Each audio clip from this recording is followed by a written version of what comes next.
Congratulations.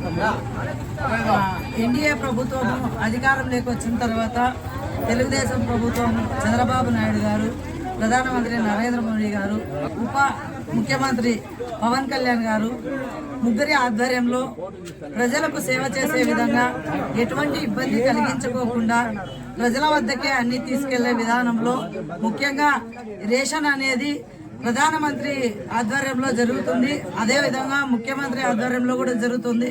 వాటికి ఎలాంటి ఇబ్బంది కలుక్కోకుండా ప్రజలకు అందజేసే విధంగా వచ్చి ఈరోజు మన నాయకులు ఎవరైతే కష్టపడ్డారో వాళ్ళకి సమన్యాయం కలిగించినటువంటి ముఖ్యమంత్రి గారికి, ముఖ్యంగా బీసీ సంక్షేమ శాఖ మంత్రి సవితమ్మ గారికి హృదయపూర్వకంగా కృతజ్ఞతలు తెలియజేస్తుంది. కంగ్రాచులేషన్స్. Thank you.